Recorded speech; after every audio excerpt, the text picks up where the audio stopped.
வீரமங்கை வேலுநாச்சியாரை பிரிட்டிஷாரோட படை துரத்திட்டு வருது. சிவகங்கை மாவட்டம் கொல்லங்குடி அருகே இருக்க அரியாக்குறிச்சியில் இருக்க காட்டுக்குள்ள தனது படைகளோட தப்பிச்சு போயிறாங்க வேலுநாச்சியார். அந்த இடத்துல 12 வயது உடையாள் அப்படிங்கிற சிறுமி ஆடு மேய்ச்சிட்டு இருக்கா. அந்த இடத்துக்கு பிரிட்டிஷாரோட படை வராங்க. படை தளபதி அந்த சிறுமி கூப்பிட்டு, நீ வேலுநாச்சியாரை பார்த்தியா, அவங்க எந்த பக்கம் போனாங்கன்னு சொல்லு அப்படின்னு கேட்கிறாரு. அதற்கு அந்த சிறுமி, நான் வேலுநாச்சியாரை பார்த்தேன், ஆனா எந்த பக்கம் போனாங்கன்னு உங்ககிட்ட சொல்ல முடியாது அப்படின்னு சொல்றா. இதை கேட்ட படை தளபதிக்கு பயங்கரமான கோபம் வருது. நீ இப்ப சொல்லல, உன்னை 2 கூரா வெட்டி போட்டுருவேன்னு சொல்றாரு. அதற்கு அந்த சிறுமி, நீ என்னை 2 கூறு இல்லை 8 கூரா கூட வெட்டி போட்டுக்க, ஆனா எங்க நாட்டு ராணி எங்க போனாங்கன்னு உங்ககிட்ட சொல்ல முடியாதுன்னு சொல்றா.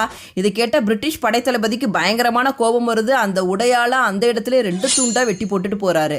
இந்த செய்தியை கேள்விப்பட்டு அந்த இடத்துக்கு வந்த வேலுநாச்சியார், அந்த பெண் எந்த இடத்துல வெட்டுப்பட்டு கிடந்தாலோ அந்த இடத்திலேயே காளியம்மன் கோவில் ஒன்றை நிறுவி வெட்டுடை காளியம்மனாக உடையால் இன்றளவும் வணங்கப்பட்டு வருகிறாள்.